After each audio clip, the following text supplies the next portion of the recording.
Jesucristo tenía hermanos y tenía hermanas. Entonces, hay cosas, hermano, que a la gente le cuesta digerir. Pero en esta hermosa noche yo quiero hablar acerca de Melquisedec. Ese es un personaje muy, ¿cómo le llamaría? Muy, ¿cómo sería la palabra para que mejor me entendiera?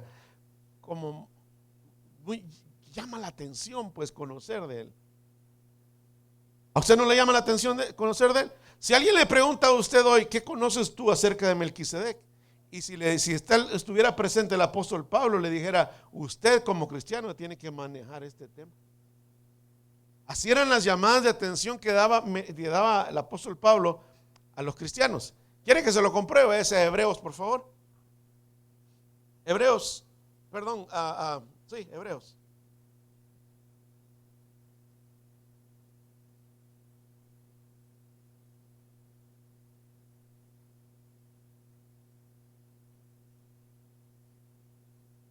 Hebreos, capítulo 5, verso 11. Hebreos capítulo 5, verso 11. Ese sí ya lo halló, ¿verdad, hermano? Ese sí está bien fácil, pues. Dice, ahora bien, respecto a esta persona Melquisedec, fíjese bien, tenemos mucho que hablar. Difícil de explicar, por cuanto ustedes son débiles en su oír. Porque debiendo ser maestros por el tiempo que llevan en la doctrina, ¿ya vio? ¿Cuánto tiempo lleva usted ya aprendiendo la palabra, mi querido hermano? Déjeme me convierto en el escritor de Hebreos por un momento. 5:11. Imagínense, ¿verdad que sí dice, hermano? Dice, mire, porque debiendo ser ya maestros por el tiempo que llevan en la doctrina o en la enseñanza, tienen ahora de nuevo la necesidad, dice, de aprender cuáles son los principios elementales. ¿Cuáles son los principios elementales, mi querido hermano? ¿Cómo se le conoce a la escuela, a la educación en este país? Los primeros niveles, ¿cómo se le llaman? Elemental, ¿verdad que sí? Se llaman elementary. ¿Cuántos fueron a la escuela elementary? Hasta ya iba a levantar yo la mano, hermano. Ya me acordé que me escapaba yo del kinder en El Salvador, hermano. Un día le aguanté y me escapé, hermano. Tremendo este muchacho, ¿eh? Pero gracias a Dios. Ya. Bueno, les decía, dice el escritor de Hebreos, capítulo 5, verso 11. Mucho gusto, hermano Juelito. ¿Qué? Bendiciones, hermano, usted también. Dice, ya les digo, pues, los viajeros están de regreso. Gloria a Dios. Ya llegaron nuestros hermanos internacionales también. Los hermanos que están ya. Mire para su lado, su izquierda, la derecha. Ya estamos de regreso, los viajeros, ¿verdad? Una vez más, perdóneme, hermano, pero es que tenía que saludarlos. Dice, porque debiendo ser ya maestros, el verso 12, insisto en eso, por el tiempo que llevan en la doctrina, tienen ahora de nuevo la necesidad de aprender cuáles son los principios elementales de la palabra de Dios, porque aún necesitan leche en vez de alimento sólido. Hermano, qué regañada pegaba el escritor de este libro, ¿no? Pero tenía razón o no, hermano. ¿Se molestaría a usted si alguien le recita este verso y le dice, te voy a regalar un verso bíblico aquí? Imagínese, hermano. Esta persona tiene que manejar este tema. Ahora, dice ahí que respecto a Melquisedec, nosotros ya tenemos que conocer esto. Ponemos a prueba esto entonces. Digo porque por eso estamos aquí, ¿verdad? Para llenar ese espacio. Para recibir ahora pues lo que explicaba el escritor de Hebreos referente a este tema. Porque él se refería de que era un tema elemental de la doctrina o de la enseñanza del cristiano. Imagínense, hermano, las enseñanzas en las escuelas elementales hoy aquí son coloré, ¿verdad? Y no se salga de las líneas. Le enseñan límites, le enseñan a hacer rayitas, a cómo agarrar un lapicero, a no ser malcriadito, ¿verdad? Todo eso le enseñan en la escuela. Pues haga de cuenta, hermano, que tenía necesidad el apóstol de regresar a las enseñanzas elementales, dice, de la palabra. Porque se había dado cuenta que aunque ellos habían pasado años escuchando la doctrina, la enseñanza, se habían hecho, hermanos, lentos para recibir o percibir o entender lo que escuchaban con el oído. Se las había hecho una costumbre ir a la iglesia, cantar, celebrar, ofrendar, sentarse a escuchar la palabra, esperar la hora del término del culto e irse para la casa.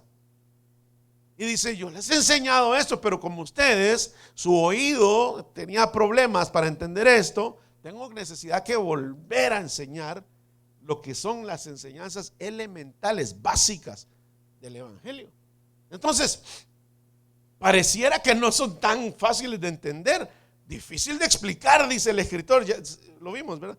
Difícil de explicar, hay mucho que decir, difícil de explicar porque cuando se habla de esto, no todos lo captan. Debiendo ser ya maestros, perdone que vuelva a insistir, por el tiempo que llevan en la enseñanza, tenemos necesidad de volver a enseñar estos temas. Entonces, para mí, como pastor, no me es molesto volver a enseñar esto, no crea.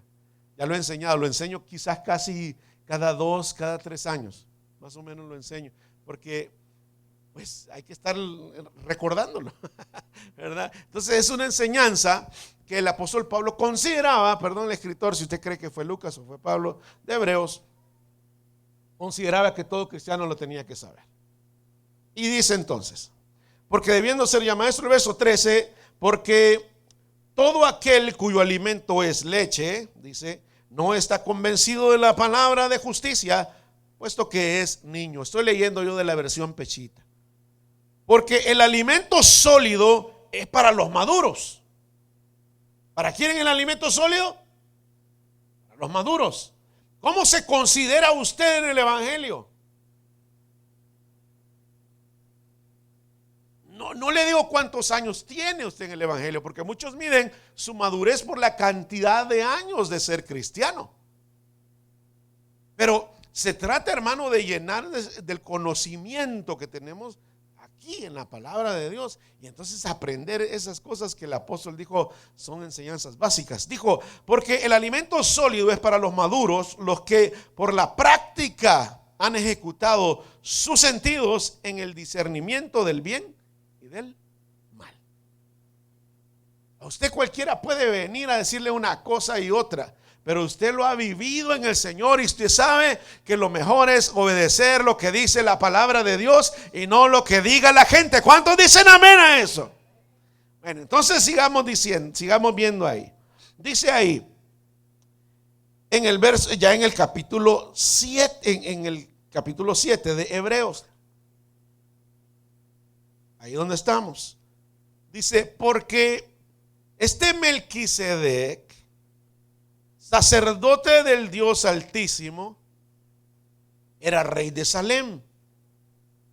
Entonces, hace referencia a algo que está escrito en Génesis capítulo 14. Si usted me acompaña, por favor, es tan amable de ir conmigo. Génesis capítulo 14.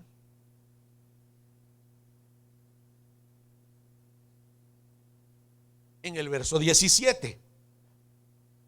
Vamos a tocar algunos puntos esta noche donde hay que tal vez volverlos a retomar, porque cuando se habla de Melquisedec se tocan enseñanzas básicas, elementales, que todo cristiano debería saber. Entonces dice el verso 17 del capítulo 14 de Génesis: luego de haber vuelto de derrotar a Kedorlaomer, imagínense, hermano, qué nombre, ¿verdad? ¿Cómo dice ahí? Kedorlaomer. Kedor, la Pechita dice Kedar. Imagínense, hermano, que le hubieran puesto así a usted, ¿verdad? Qué difícil sería, ¿verdad, hermano? Un nombre así difícil de pronunciar. Y a los reyes que estaban con él en el valle de Sabé, que es el valle del rey, salió a su encuentro el rey de Sodoma. Y hasta ahí. Entonces Melquisedec, otro rey, rey de Salem, lo que está hablando allá Hebreos 7, ¿se acuerda? Que era sacerdote del Dios Altísimo, sacó pan y vino. Y la Biblia habla allá en el capítulo 14 de Génesis del sacerdocio, que prácticamente da inicio en los tiempos de Moisés, porque el primer sumo sacerdote fue Aarón. ¿Se acuerda, verdad? ¿Se acuerda? Yo voy a hacer preguntas hoy, hermano. Hoy sí ando muy preguntón hoy. Voy a hacer preguntas yo para que se mantenga alerta. En los tiempos de Moisés, el primer sumo sacerdote fue puesto porque Dios lo eligió. El Señor inicia el sacerdocio como el grupo de personas que iba a servir dentro del tabernáculo y que iba a representar al pueblo delante de Dios y que representaba a Dios delante del pueblo. ¿Me entendió eso? Era como un intermedio. Entonces la gente iba con él, llevaba sus sacrificios, lo vimos el otro día, llevaba sus sacrificios al sacerdote, el sacerdote los presentaba en nombre de aquel, pero él también tenía que ofrecer por él primero, antes de ofrecer por el otro. Entonces entraba, pasaba los atrios, entraba al lugar santo, hacía lo que tenía que hacer con la sangre, el rociamiento y todo lo demás, y después entraba al lugar santísimo, donde pues la Shekinah o la luz de Dios estaba ahí en ese lugar. Entonces, dice aquí que Melquisedec, rey de Salem, era ya sacerdote del Dios Altísimo. Sacó pan y sacó ¿qué? Vino. ¿Se acuerda de usted de alguien más que un día sacó pan y sacó vino? ¿Se acuerda, verdad? Iban a celebrar la Pascua, que se trataba de un sacerdote, de un cordero, pero Jesús a la hora de celebrar la Pascua sacó pan, sacó vino. Y Melquisedec, para bendecir a Abraham, hermano, sacó pan y sacó vino. Y entonces dice, lo bendijo diciendo, bendito es Abraham del Dios Altísimo, poseedor de los cielos y de la tierra. Y bendito es el Dios Altísimo que os ha entregado a tus enemigos en tus manos. Entonces Abraham le dio los diezmos de todo. ¿Qué hizo Abraham? Le dio los diezmos de todo. Y se introduce el concepto del diezmo en la Biblia. Antes de haberse dado en la ley, porque en la ley Dios le hablaba, encendió el calendón, creo yo. En la ley Dios le decía que trajeran ofrendas de diferentes formas y también los diezmos que representaban otra cosa. Pero aquí la reacción de Abraham no tenía granos, no tenía otras cosas más que parte de los tesoros que él había quitado de la victoria que acababa de obtener. Entonces él, cuando cuando Melquisedec lo bendice, Abraham reacciona de esa manera, reconociendo su autoridad aquí en la tierra como un sacerdote representando a Dios delante de los hombres y representando a los hombres delante de Dios. Entonces Abraham le da los diezmos a Melquisedec porque él era un sacerdote que servía de intermedio. Entonces prácticamente le da los diezmos a Dios, Abraham. El apóstol Pablo, el escritor de Hebreos, pues, dice que cuando uno habla de Melquisedec está hablando de enseñanzas básicas del evangelio, que todo cristiano debe saber. ¿Verdad que sí? Pero dice, pero como ustedes a veces se les queda aquí pues atorado, ¿verdad? Dice, y se hacen tardos para oír, no entienden todavía todo lo que se tiene que decir acerca de este tema. Cuando se habla de Melquisedec, se habla de la reacción inicial que tuvo Abraham de darle los diezmos a Dios. Reconoce la autoridad, reconoció quién era Melquisedec, pero el asunto era, hermano, que el sacerdocio establecido por Dios aquí en los hombres inicia años después, allá a través de la tribu de Leví, si no me equivoco, con Aarón. Pero ya aparecía un sacerdote aquí.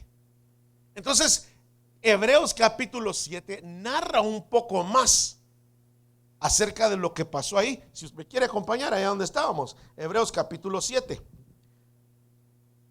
Es necesario saber esto porque el apóstol dijo, tenemos que saber esto porque es enseñanza básica, tenemos que conocerlo. Dice el capítulo 7 de Hebreos: porque este Melquisedec, sacerdote del Dios Altísimo, era rey de Salem y salió al encuentro de Abraham cuando regresaba de la guerra contra los reyes y lo bendijo. Y Abraham le apartó los diezmos, o le dio los diezmos de cuanto tenía consigo. Y después dice, su nombre se traduce rey de justicia. Y por otro lado, rey de Salem, es decir, rey de paz. ¿No le suena como a alguien que usted ya conoce? ¿No le suena como a quien usted conoce ya como el rey de justicia? ¿Quién es el rey de justicia, hermano? ¿Quién es el rey de gloria? Jesús es el rey de gloria. Él es el rey de justicia, dice la palabra. Y dice aquí que Melquisedec quiere decir rey de justicia, pero también quiere decir, dice, rey de paz. El Señor es el único que te puede hacer justicia a ti. No esperes que el hombre haga justicia contigo. El hombre nunca va a ser justo contigo, porque tú tampoco nunca vas a ser justo con ellos. Pero Dios es el Dios de justicia. A veces uno dice, no es justo lo que me pasa, no es justo esto, pero Dios es el Dios de justicia. Él a su tiempo te hará justicia. Sigue creyéndole, sigue caminando con Él, porque Él es el Rey de gloria, Él es el Rey de justicia. Pero también hay algo que viene incluido en ese nombre, y dice que Él es el Rey de paz. ¿Cuántos necesitan paz en esta noche? ¿Cuántos necesitan paz en esta noche? Levanta tu mano al cielo. Levanta tu mano, cierra tus ojos por un momento y dile, Señor, tú eres el Rey de paz. Tú conoces mi situación, dígale. Tú sabes lo que estoy atravesando. Tú sabes lo que yo estoy esperando, por lo que estoy clamando, por lo que te he estado pidiendo. Te pido, Señor, que en medio de toda esta situación yo pueda tener paz, mi Dios eterno. Tú viniste personalmente para darme la paz. Yo quiero retener esa paz, quiero guardar esa paz, porque te conozco a ti, Señor. Tú eres el Rey de paz y tú vives en mi corazón. A ti sea la gloria y la honra por los siglos de los siglos. Amén, amén y amén. Dele un aplauso fuerte a ese Rey de paz en esta noche. Sigamos leyendo. Dice, Él es el Rey de paz, Él es Rey de justicia, pero también es un sacerdote en aquel entonces. Y sigue siendo, y dice después, sin registro de padre.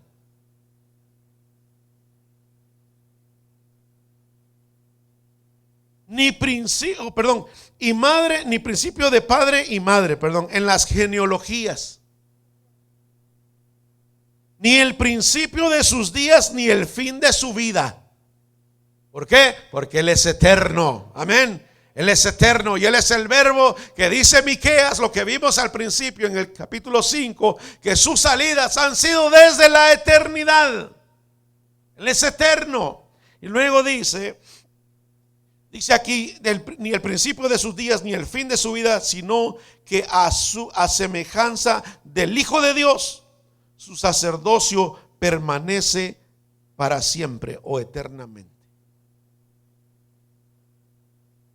El sacerdocio era el oficio que tenía que ejecutar este hombre, pero su turno, hermano, constaba de cierto tiempo, pero el asunto era que dejaba de ser sacerdote hasta que moría.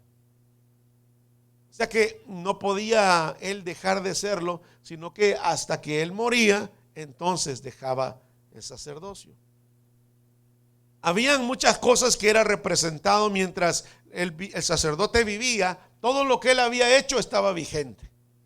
Hay un perdón que ellos activaban cuando una persona había hecho algo malo sin la intención de hacerlo. El sacerdote le daba lugar y tenía misericordia de ellos y le daba límites para que ellos estuvieran ahí, pero le decía: no te salgas de los límites, porque el vengador puede venir y puede vengar esta situación, porque aquí hay misericordia, pero allá afuera él te quiere pagar, él te quiere vengar lo que tú hiciste aquí. Tienes que mantenerte en los límites, tienes que mantenerte dentro de la ciudad de refugio. Ay, hermano, ya estoy tocando otro tema. Pero mire, habían ciudades de refugio donde el sacerdote le decía: tú vas a vivir aquí, entre este lugar, pero si te sales de ahí, quedas expuesto al vengador de sangre. Entonces todo eso estaba activo, pero mientras el sacerdote estaba vivo. Cuando el sacerdote moría, entonces quedaba sin vigencia lo que él había hecho. Y entonces el vengador podía venir y podía hacer pagar a esta persona lo que había hecho. Ahora dice la palabra que nuestro sacerdote eterno es Cristo Jesús, y Él nos ha dado un perdón que no tiene fecha de vencimiento. Gloria sea el nombre de nuestro Señor, porque Él nos ha perdonado, ha tenido misericordia, y el vengador no tiene derecho, porque Él nunca muere ni morirá. Él es eterno, viene de la eternidad y va hacia la eternidad. Él es nuestro Rey de justicia, Él es el Rey de paz, y a Él sea toda la gloria y la honra por los siglos de los siglos. Amén. Dice entonces el verso 4, perdón. Por tanto, consideren cuán grande es este a quien el patriarca Abraham, o el padre Abraham, le entregó los diezmos y las primicias. Dice aquí, ya mire, ahí decía que solo eran los diezmos, pero aquí dice que también fue entregado las primicias. Entonces dice: porque los que de los hijos de Leví recibieron el sacerdocio tenían autoridad de la ley para tomar los diezmos del pueblo. ¿Ya ve? Del pueblo, dice, de sus hermanos, aunque también ellos surgieron del lomo de Abraham. Pero este, sin estar registrado en las genealogías de ellos, o sea, Melquisedec, recibió los diezmos de Abraham y bendijo al que había recibido la promesa. Por tanto, sin duda alguna, el menor es bendecido por el mayor. Ahora, yo quiero tocar un tema, ahorita un subtema dentro de todo esto. Y no me lo tome a mal, por favor. Yo no soy de esas personas que anda detrás del dinero ni nada de eso. Pero tengo que enseñarlo porque tocamos el tema de Melquisedec. Digamos, porque a mí me gusta, pues, ¿verdad?, ponerme en los dos lados. Pongamos que usted ha entendido que el diezmo ya no está activo en este tiempo. Que mucha gente es lo que cree, ¿verdad? Él dice: el diezmo estaba activo en el Antiguo Testamento, y ahora pues es diferente. Ya nadie está obligado a hacerlo, y pues no tengo que darlo, y pues yo vivo tranquilo y está. Bueno, de acuerdo, usted lo entendió así, está bien. Pero acuérdese que el diezmo, si lo quiere tomar de esa forma, era parte del antiguo pacto, ¿verdad? Era parte de la ley. Pero de acuerdo a lo que entendemos en la Biblia, la ley era sombra de lo que iba a venir. Por lo tanto, hermano, hay cosas que hemos sustituido. Por ejemplo, la Santa Cena es ahora, pero antes era la Pascua. Pero ahora, ¿qué es mejor? ¿La Cena del Señor o la Pascua? La Cena del Señor. Pero entonces, si en lo del Antiguo Testamento iba a ser sustituido por algo mejor en el Nuevo Pacto, ¿qué es lo que sustituye el área de los diezmos del Antiguo Pacto? Sí, es fácil calcular de una cantidad cuál es lo que representa el 10%. Porque uno dice, pues el 10% de 100 son 10. Y esa es mi obligación, según algunos, obligación, lo que sea, darlo. Ok, de acuerdo, lo hemos entendido así. Dios te bendice por eso y gloria a Dios. Pero hay otros que dicen, hermano, yo he entendido que ya no hay que darlo, ya no, ok, pero ¿qué es lo mejor que ahora va a sustituir lo menor que supuestamente era el diezmo? Porque si lo quitaron es porque venía algo mejor. ¿Me estoy dando a entender? ¿Me estoy dando a entender? Sin necesidad de presionar ni nada. Si antes era el diezmo el que se daba en el Antiguo Testamento, si es entonces algo mejor lo que se va a dar en el Nuevo Testamento, ¿qué es lo que sustituye? La ofrenda. Pero normalmente nosotros creemos que la ofrenda es menor, ¿verdad? Que el diezmo. Pero entonces la ofrenda, si lo entendemos así, tendría que ser mayor que el diezmo. ¿Sí? Ajá. Ajá. Sí. Sí. Había como un granero, ¿verdad? Prácticamente el diezmo era el 10% de las semillas, de las cosechas y todo eso. Ahora, volviendo al punto de Melquisedec, aquí ni le digo lo que le digo, no traía semillas, no traía mazorcas, no traía frutos, no traía nada de eso, sino que él de ahí sacó el 10% y dijo, pues aquí corresponde el 10%, yo lo voy a dar. Y agradó a Dios. Entonces Dios reacciona, a través de Melquisedec y lo bendice. Lo bendijo primero y luego él reacciona y le da. Así es el orden. Entonces, le digo, si en el antiguo pacto, entonces, algo mejor reemplazaría lo que significaría el 10, no nos sentimos nosotros muy libres de hacerlo, sino que siempre nos sentimos libres de hacerlo en una escala menor y no en una escala mayor. Porque pensamos que el número máximo es el 10 y que la ofrenda entonces tiene que ser menos del 10. Todo lo que sea menos del 10 es considerado ofrenda. Cuando no es eso lo que dice, pero tampoco dice que tiene que ser mayor. Entendemos que si la ofrenda sustituye al diezmo, pues entonces tendría que ser mayor. Porque lo del nuevo pacto se resume, es mucho mayor y mejor que lo que estaba en el antiguo pacto. ¿Entiende? Entonces, así es como le digo, nomás para aclarar ese punto, ¿verdad? Para que usted se sienta tranquilo como de la manera que usted lo está haciendo. Nomás que siempre limitamos porque pensamos que la mayor cantidad que la gente insiste y todo es el 10%. Pero si usted ha entendido y vive en el nuevo pacto y siente libertad de hacerlo, hágalo. Si usted lo quiere hacer arriba, hágalo. Si usted lo quiere hacer abajo, hágalo. O sea, no hay aquí ley. Pero si usted lo ha entendido y usted, hermano, lo ha hecho de esta manera, sígalo haciendo. El asunto es que uno debe de hacerlo con la mejor actitud aquí, sea lo que sea aquí. Pero a muchos nomás se toca el tema del diezmo y empiezan a arrugar la cara, ¿verdad? Entonces no hay alegría en el corazón, sino que hay una carga. Porque tocar estos temas es como que, así hablemos claro, es como que le estuvieran cobrando a uno. Porque hay una insistencia, ¿verdad? No, pues yo me pongo al lado de usted, hermano. Hay una insistencia de muchas cabezas de iglesia, ¿verdad? En este tema. Y hermano, hasta seminarios, ¿verdad? De diezmo y ofrenda y cómo hacer el intercambio de divisas y todo para que sea igual. Entonces hay un montón de cosas que la gente es muy insistente en eso. Yo lo que le quiero enseñar es un principio básico, que supuestamente el nuevo pacto es mucho mayor que el antiguo pacto en todos sus aspectos. Entonces no debería de haber una excepción en eso. ¿Me entienden? Nomás dejémoslo ahí porque pues, está en esta área.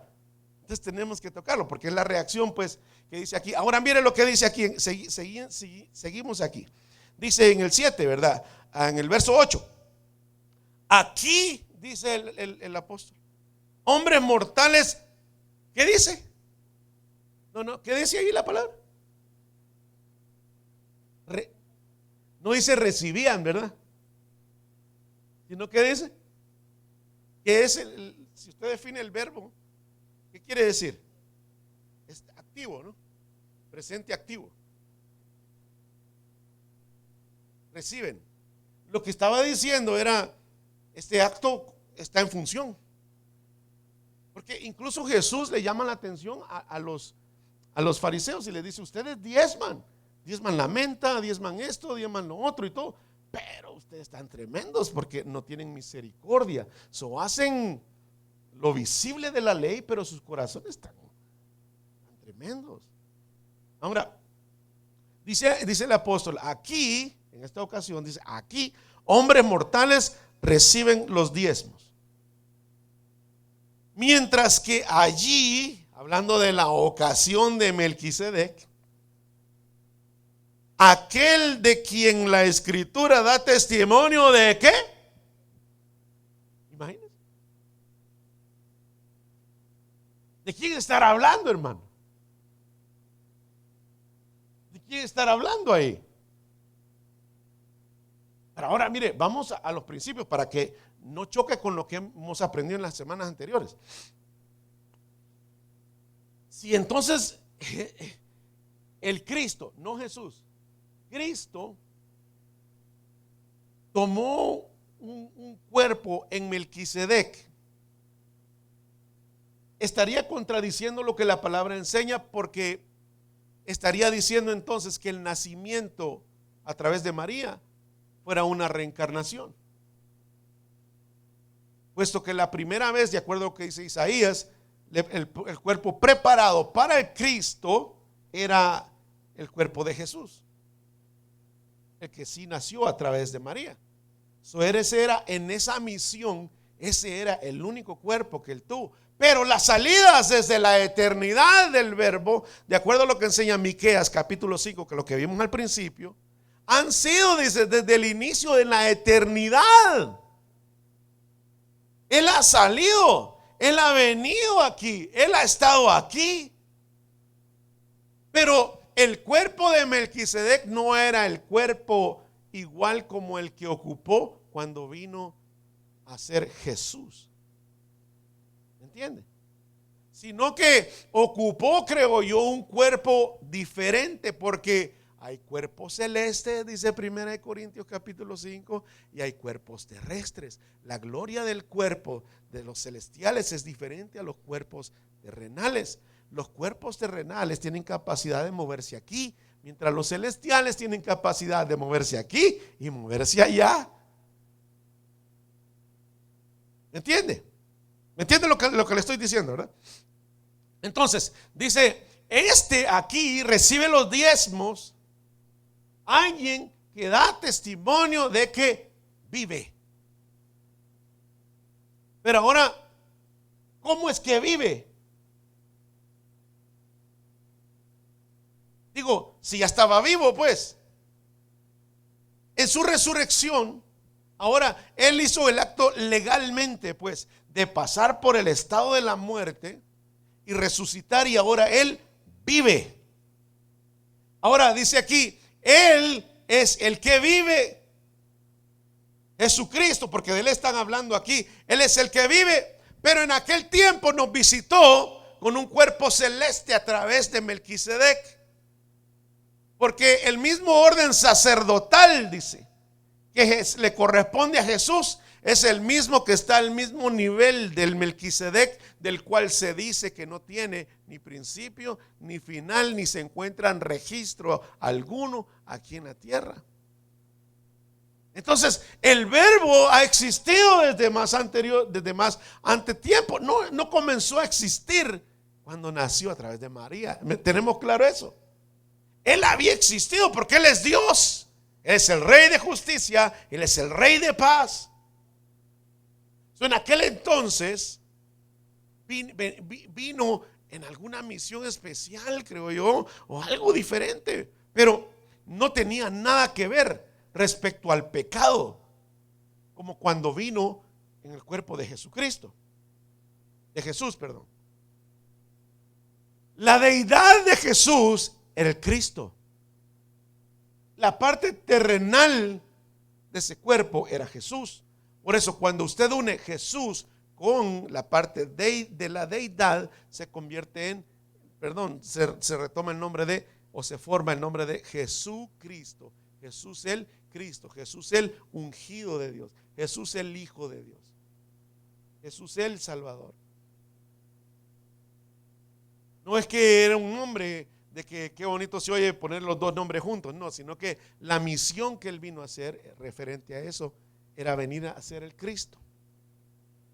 Dice entonces, y como alguno pudiera decir, el verso 9, a un Leví que recibía los diezmos, o sea, en el tiempo de Aarón, pagó también el diezmo por medio de Abraham, porque todavía se hallaba en el lomo de su padre cuando Melquisedec le salió al encuentro. Entonces, mira, hermano, Abraham no andaba buscando inicialmente la bendición de Melquisedec. ¿Te das cuenta? Él nomás venía y venía celebrando la victoria que Jehová le había dado. ¿Cuántos han caminado así alguna vez sin esperar nada a cambio? Ando celebrando, ando contento por las victorias que Dios me ha dado. Y a veces, hermano, andamos felices y a veces, ¿qué te pasa? Estoy feliz, hombre, porque Cristo está conmigo y me ha dado la victoria en una situación donde yo creí que iba a ser más difícil. La gente no lo entiende, pero andaba feliz Abraham. Y entonces le sale al encuentro Melquisedec. Él no andaba buscando a Melquisedec, pero él le estaba dando la victoria a Dios. Tenía la actitud, hermano, de darle la gloria a Dios, porque él en sus capacidades era muy difícil que la ganara. Sin embargo, ganó esa batalla. Y le sale Melquisedec para bendecirlo. Y la reacción de él fue honrarlo a través de la obediencia, reconociendo la autoridad espiritual que estaba delante de él. El pueblo de Israel traía los diezmos al sacerdote porque entendían que él representaba la autoridad espiritual de parte de Dios para con los hombres. ¿Me explico? Entonces el pueblo respetaba la autoridad espiritual del sacerdote. Venía y lo hacía, entonces se seguía el círculo. Ahora, dice aquí en el verso 11, ahora bien, pues, si la perfección hubiera sido por medio del sacerdote de los levitas, a través del cual fue promulgada la ley para el pueblo, ¿qué necesidad habría de que surgiera otro sacerdote a semejanza de Melquisedec? Entonces él hubiera dicho que sería a semejanza de Aarón, pero no fue así. Pero así como ocurrió una modificación en el sacerdocio, así también ocurrió una modificación en la ley. Qué bonito lo pone esta versión. Dice una modificación, ¿verdad? Una actualización. Dice todo aquel, porque aquel, de quien se afirman estas cosas, nació de otra tribu, de la cual previamente no había servido ningún hombre en el altar. Por cuanto es evidente que nuestro Señor Jesús surgió de la tribu de Judá. Miqueas capítulo 5, verso 2. Oh Judá, ¿quién eres? ¿Se acuerdan lo que leímos al principio? ¿Se acuerdan? Dice que las salidas de este príncipe, Miqueas capítulo 5, verso 2, eran, dice, desde la eternidad. Nosotros cómo limitamos a veces el Señor, ¿verdad? Dice entonces, por cuanto es evidente que nuestro Señor surgió de Judá, de una tribu de la cual Moisés no menciona nada acerca del sacerdocio. Y es aún mucho más evidente, dice, en que él dijo que se habría de levantar otro sacerdote a semejanza de Melquisedec, que no sería según la ley de mandamientos para el cuerpo, sino conforme al poder de una vida imperecedera. El Señor Jesús es nuestro sacerdote de acuerdo al orden de Melquisedec, un sacerdocio eterno. El sacerdocio en la tierra tenía fecha de vencimiento. Eran gente mortales. Pero el sacerdote que representaba al pueblo en la tierra, venía el pueblo y le decía: fíjese, sacerdote, que yo, mi problema es este y lo otro. Entonces el sacerdote decía: ¿sabes qué? Sí, quizás yo entiendo lo que estás diciendo, pero no a cabalidad, porque yo nunca lo he hecho, nunca lo he experimentado, pero pues puedo presentar tu ofrenda a favor de ti. Y lo hacía. Pero sin embargo la Biblia explica que Jesucristo fue tentado en todo, hermano, aquí en la tierra, y experimentó todo tipo de quebranto para poderse identificar con nosotros, para que cuando nosotros le decimos: Señor, me siento traicionado, Él dice: hijo mío, yo entiendo cómo te sientes, porque yo también fui traicionado. Señor, me siento abandonado o abandonada, yo entiendo lo que estás hablando, yo también me sentí así. Señor, estoy en medio de una tentación y vengo aquí delante de ti, yo entiendo, porque yo también fui tentado. Entonces, tenemos un sacerdote, hermano, que es perfecto, y ahora Él ya no tiene que ofrecer, dice la Biblia, por sacrificios por Él. Él fue el sacrificio y se ofreció una sola vez y para siempre. Y gracias a ese sacrificio nosotros podemos ahora estar aquí de pie diciendo: Cristo es el Señor, Él es el Rey de justicia, Él es el Rey de paz, y Él está en mi corazón. Él es mi Padre celestial y yo soy su hijo. Somos de la familia del Señor, hermano. Dice aquí, hermano, que esto referente a Melquisedec necesitamos conocerlo. Pablo les dijo: perdónenme, pero ya llevan años en la enseñanza, en la doctrina, y ustedes ya deben de enseñar esto en lugar de ser enseñados en esto. Ahora el asunto es, para que no quede duda y terminar de amarrar esto, mire, Juan capítulo 8, vaya por favor ahí. Juan capítulo 8.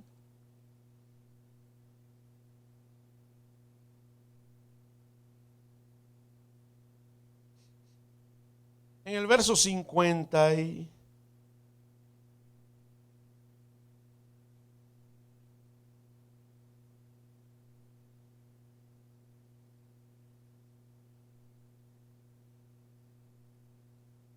el verso 54, para que comience ahí lo bueno. Está ahí, Juan capítulo 8, 54. Jesús les dijo: si yo mismo me glorifico, mi gloria nada es. Mi Padre es el que me glorifica, el que ustedes dicen: Él es nuestro Dios. Ustedes no lo conocen, pero yo lo conozco. Y si dijera que no lo conozco, sería mentiroso como ustedes, pero yo lo conozco y guardo su palabra. Abraham, su padre, anhelaba con vehemencia, usted creo que dice esperaba con paciencia, ¿verdad?, ver mi día. Y habiéndolo visto, se regocijó. ¿Qué quiso decir Jesús en eso?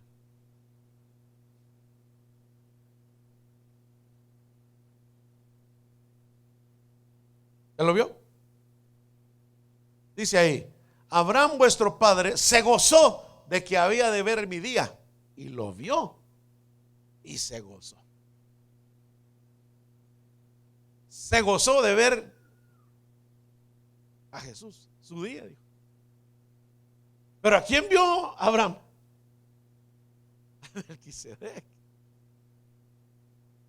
Y dice la palabra que dice el Señor, pues palabra del Señor Jesús, que hubo una alegría, un regocijo en aquel hombre cuando lo vio. Y en la actitud de regocijo que él traía, cuando le sale Melquisedec y lo ve, y le saca pan y le saca vino, y le dice: el pan representa mi cuerpo, le dijo Jesús a sus discípulos, que por ustedes es molido, y el vino representa mi sangre, que por ustedes. Abraham se quedó y dijo: ¿qué más te puedo dar? Y dijo: te doy lo que te corresponde. Tomó en aquel tiempo, dar lo que correspondía era, hermano, reconocer la autoridad que estaba delante de él. El sacerdocio del Señor no existía todavía, pero el sacerdocio eterno ya estaba activo. Y Abraham era un hombre que, hermano, tenía los ojos, como los pies puestos en la tierra y los ojos puestos en el cielo. ¿Se acuerda? Como la arena del mar y como las estrellas del cielo. Era un hombre que le creía a Dios sin límites. Y va viendo Juan 8:56. Abraham vio mi día y cuando me vio se gozó. Y lo vio. Él esperaba, dice, anhelaba. Fíjese, en ningún otro verso en Génesis encontramos que Abraham ya sabía de la venida del Verbo. Pero hablaba cosas con Dios, hermano, porque él tenía una amistad con Dios. Aquí dice que Abraham anhelaba ver eso, hermano. Pero en Génesis no encontramos ningún registro de que diga: y Abraham se la pasó orando, quería ver, no, nada. Y le sale al encuentro Melquisedec. Cuando menos te lo esperes, puedes tener una visitación de parte de Dios, que lo único que vas a poder rendir en ese momento va a ser lo que tengas, y no va a ser lo que hay en tu cartera, sino tu condición y así como está tu corazón. Me rindo delante de ti. ¿Entiendes? Oh, Señor, no tengo que lo que te iba a dar. No, yo no quiero nada. Lo único que quiero es en tu corazón, tu condición. Reconozco quién eres tú, Señor, hoy. Pues reconózcalo, pues. Ríndase. Deme lo que a mí me corresponde. Deme lo que le pido, su corazón. Un día que menos te lo esperes, puedes tener una visitación de parte de Dios. De diferente manera te puede visitar Dios, pero te va a visitar porque quiere que le entregues a Él lo que tú traes ahí. Y no estamos hablando de dinero. A Dios no lo impresiona nada. Pero un corazón contrito y humillado te lo recibe, pero rapidísimo el Señor. Así dice la palabra, ¿no? El corazón contrito y humillado, Dios no lo echa fuera. O sea, si llegas a tener un encuentro con Melquisedec, si llegas a tener un encuentro con el Verbo, si te visita el Señor a través de la presencia de ángeles en tus sueños, es que pues los ángeles tienen la capacidad de penetrar los sueños de las personas, como en el caso de José. Y hablándole el ángel en sueño le dijo: vete aquí, no vayas allá. Cuando Dios te visite de esa manera, reconoce la autoridad que te ha llegado a visitar. Y nadie se presenta delante de Dios con manos vacías. Siempre hay algo que le podemos dar a Dios. Y en este caso, nuestra vida es lo que nosotros más apreciamos. Respecto a este Melquisedec, ya no tenemos excusa hoy de decir: no sé quién es, no sé quién era, no sé quién fue. Podemos estar tranquilos que el escritor de Hebreos no nos va a llamar la atención otra vez así, ¿verdad? Habiendo estudiado esto, habiendo entendido esto, entonces podemos decir y entender bien que las salidas del Verbo, del Señor vienen desde hace mucho tiempo.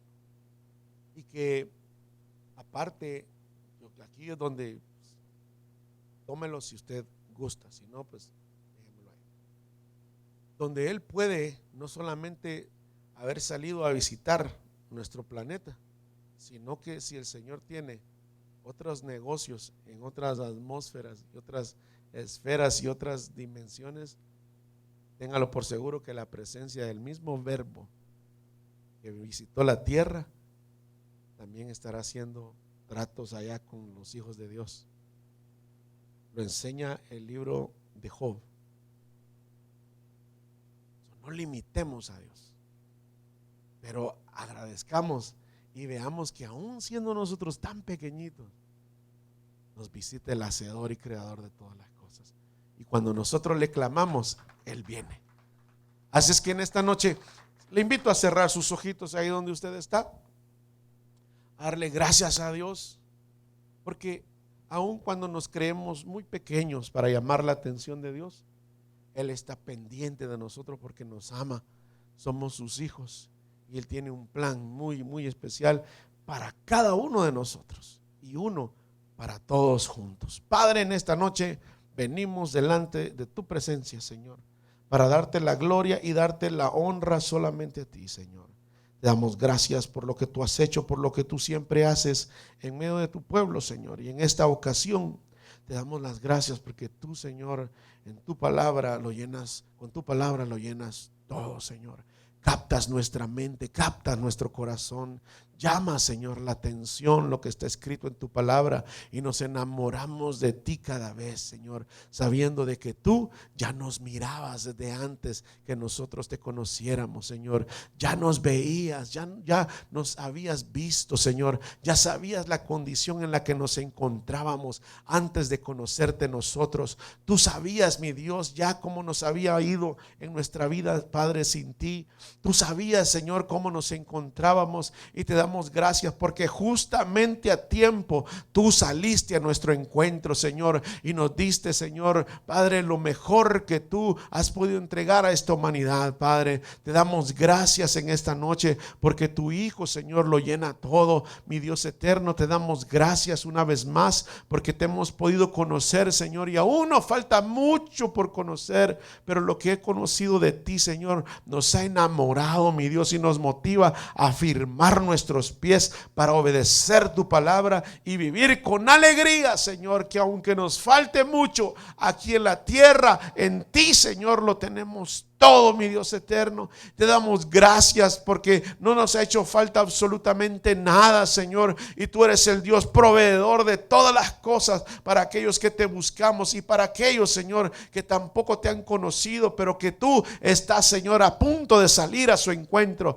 Te pedimos, Señor, en esta noche que tengas misericordia, Señor, de todos ellos y que sean alcanzados lo más pronto posible, Señor. Te pedimos en esta noche, mi Dios eterno, también que salgas al encuentro del enfermo, del que está, Señor, en un hospital, del que está, Señor, abandonado en un asilo. Te pedimos, mi Dios, sal a su encuentro, visítalos, mi Dios, así como tú visitaste, Señor, a tu creación en diferentes ocasiones. Llega, Señor, hasta ese lugar donde el enemigo ha sembrado cizaña, donde el enemigo quiere destruir, Padre. Llega, Señor, y trae paz, trae justicia a aquel que te necesita, Señor, en esta noche. Te clamamos y te pedimos que tengas misericordia de tus hijos, de aquellos que están pasando por una situación difícil. Te pido, mi Dios, que nos tomes de la mano y que nos enseñes el camino que debemos seguir, mi Dios, para tener paz en medio de la tormenta. Te damos gracias en esta noche, mi Dios eterno, por todo lo bueno que tú siempre has sido con nosotros y que nos has dado la oportunidad en esta noche de estudiar también tu palabra. Te pedimos que la llevemos en el corazón, Señor, y que sea motivo de alegría siempre que nosotros tengamos contacto con ella. Te damos gracias una vez más en el nombre de Jesús. Amén, amén y amén. Dios me los bendiga, mis queridos hermanos. Hoy sí